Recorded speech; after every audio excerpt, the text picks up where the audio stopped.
Bismillahirrahmanirrahim. Assalamualaikum warahmatullahi ta'ala wabarakatuh.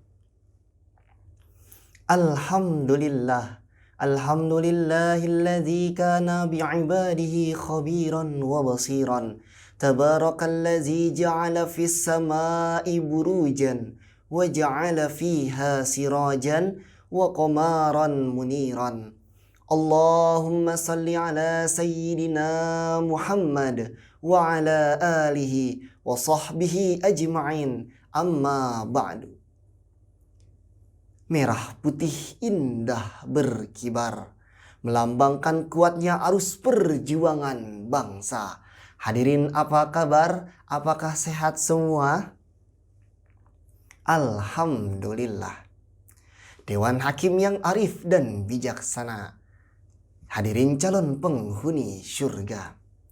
Multatuli, seorang budayawan kelahiran Banten, mengungkapkan kekagumannya terhadap Indonesia.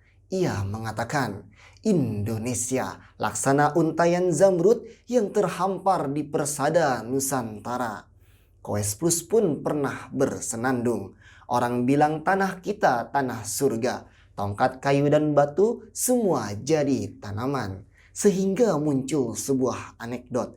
Di bumi pertiwi, tanam tongkat akan jadi pohon. Sementara di Arab Saudi, tanam pohon, malah jadi tongkat. Ungkapan tersebut mengilustrasikan kepada kita betapa subur dan makmurnya negeri ini. Namun sayang hadirin, ternyata di negeri yang subur dan makmur ini, masih banyak di antara kita yang hidup di bawah garis kemiskinan, kebodohan, dan keterbelakangan.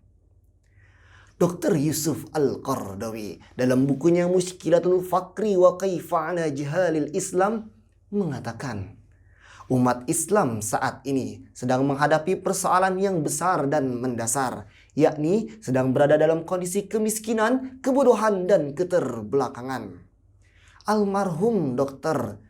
Nurholis Majid pun menegaskan, Islam adalah agama yang visioner dan revolusioner. Tapi anehnya, umat Islam saat ini sedang berada dalam kondisi yang sangat dicengkram oleh gurita kemiskinan dan kebodohan. Dua ungkapan tersebut bukan mengumbar kata tanpa fakta, sebab secara de jure and de facto, pendidikan kita masih sangat jauh tertinggal oleh pendidikan negara-negara lain. Hal ini membuat banyak orang khawatir tentang masa depan generasi Indonesia. Karena jika terus demikian, maka generasi Indonesia akan kalah dalam persaingan global.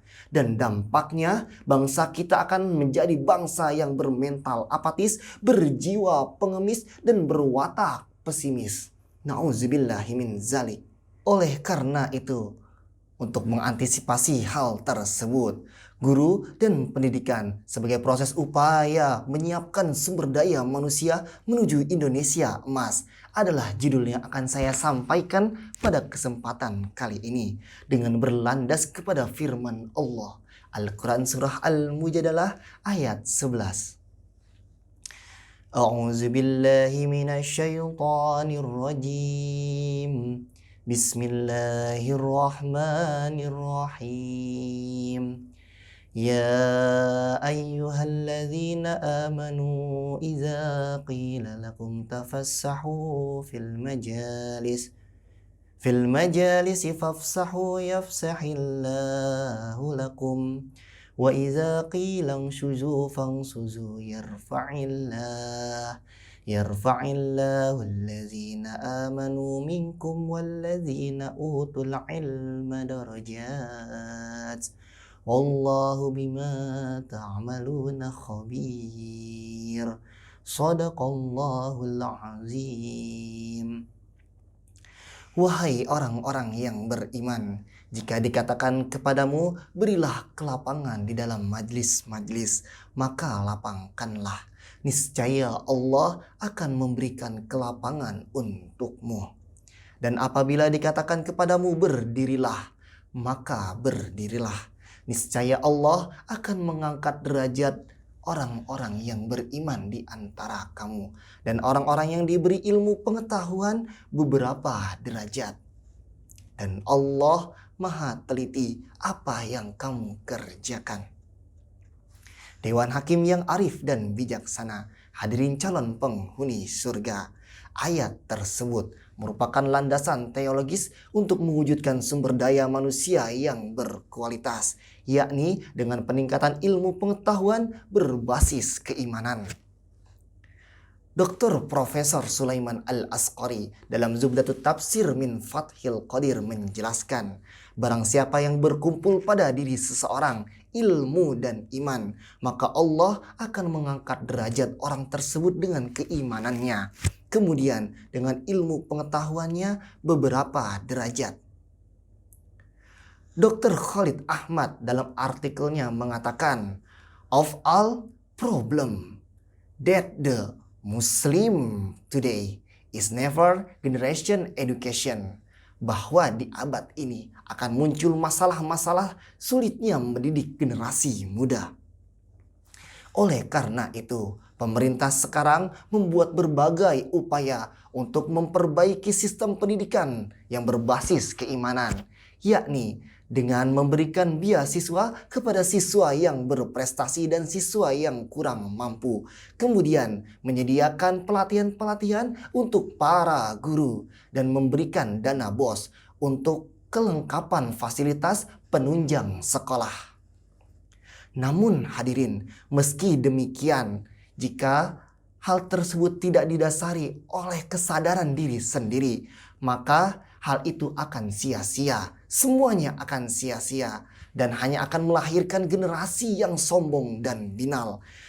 Jenius tapi tak berakal, pintar tapi tak beriman. Nauzubillah summa nauzubillahi min zalik. Lalu bagaimana sikap kita untuk mengantisipasi hal tersebut? Jawabannya dengan menghimbau kepada seluruh para guru, seluruh para orang tua untuk mendidik anak-anaknya. Didiklah putra-putrimu dengan ilmu pengetahuan dan agama, supaya mereka jadikan bekal untuk di masa yang akan datang. Karena Rasulullah SAW bersabda, "Alimu auladakum fa innahum makhlukuna fi ghairi zamanikum." Didiklah dan ajarkanlah anak-anakmu, karena sesungguhnya mereka diciptakan berbeda zaman dengan zamanmu. Dengan demikian, untuk menyiapkan sumber daya manusia yang berkualitas, maka dibutuhkan model pembelajaran yang mampu memberdayakan dua potensi manusia secara simultan, yakni potensi iman yang berdimensi ketundukan vertikal dan potensi ilmu pengetahuan yang berdimensi dialektikal horizontal. Sebab hadirin, science without religion is lame, but religion without science is blind. Ilmu pengetahuan tanpa agama akan buta, sedangkan agama tanpa ilmu pengetahuan akan lemah. Demikian ungkapan ilmuwan barat yang bernama Albert Einstein. Di akhir syarahan ini dapat saya simpulkan bahwa orang tua dan para guru memiliki peran yang sangat penting dalam masalah ini. Dan model pendidikan yang mampu memberdayakan dua potensi ilmu dan iman akan melahirkan generasi yang berkualitas. Tidak sekedar menjadi agent of change untuk generasi muda, akan tetapi juga menjadi agent of producer untuk memajukan bangsa ini menuju Indonesia Emas 2045.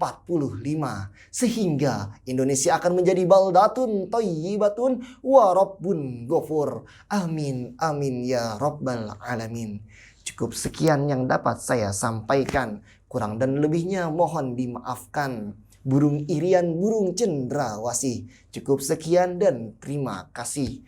Wallahul muwaffiq ila aqwamit thoriq. Wassalamualaikum warahmatullahi ta'ala wabarakatuh.